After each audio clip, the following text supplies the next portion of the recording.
Mario is coming to the iPhone, and unlike many fake rumors that we've heard for many years now, this time we heard it from Miyamoto himself. It's become a pretty big recurring joke here that Nintendo and Pokemon like to release news on the specific days that I travel.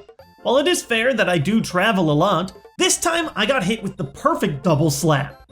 A Nintendo Direct on the Thursday that I fly out to PAX West, and a huge new trailer for Sun and Moon on the exact time that I fly home on Tuesday. But at Apple's big event today, I was finally home in time for a new reveal. Shigeru Miyamoto and Bill Trinen joined the Apple stage to talk about a new Nintendo iOS project. At first I assumed that this would be the already announced Fire Emblem or Animal Crossing projects that they're working for on mobile, but it turns out that it was actually yet another brand new mobile title, Super Mario Run, coming to iOS first, but I can only imagine will eventually reach Android as well. It seemed like Nintendo was content just dipping their toes into the waters of mobile gaming, happy to release smaller titles on their smaller franchises. But I can only imagine that the massive, insane success of Pokemon Go pushed Nintendo to get their most recognizable franchise into the mix of mobile gaming as well. The gameplay of Super Mario Run looks like what you'd expect for an iOS Infinite Runner style game, where everything is controllable with a single hand, geared for playing on the go. The game uses the new Super Mario Bros. Graphical style, but there are definitely moves in here uncommon to 2D Mario, such as ledge grabbing, rolling on the ground, and climbing onto objects on the top of the screen. Your main goal is high score through coin collection, and the game has 3 modes: single player levels, competition with friends trying to outscore them with risky moves, and a third mode that hasn't been shown yet where you can use your coins to build your own Mushroom Kingdom.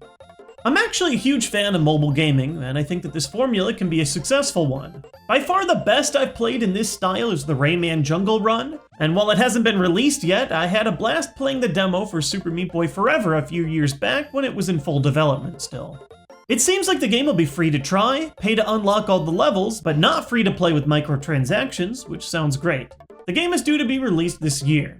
I feel like Nintendo's mobile strategy so far is safe, but smart. It's no secret that smartphones are by far the most owned mobile device for gaming, and people have feared that Nintendo will one day port their full library of games to phones and move away from their own portable systems. But all games like Super Mario Run do give Nintendo a way to share their biggest characters with a wider audience and make more money that they can invest into new projects and games. I'm all for it. There was also a short segment from Niantic about Pokemon Go where they mentioned that the game will have Apple Watch availability, which seems pretty similar to what they had planned for the Pokemon Go Plus.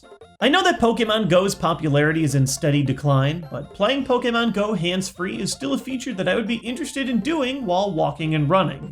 There are also plans to add a buddy system to Pokemon Go where you can get bonuses for walking around with one of your favorite Pokemon, similar to what we saw in the yellow version or Heart Gold Soul Silver.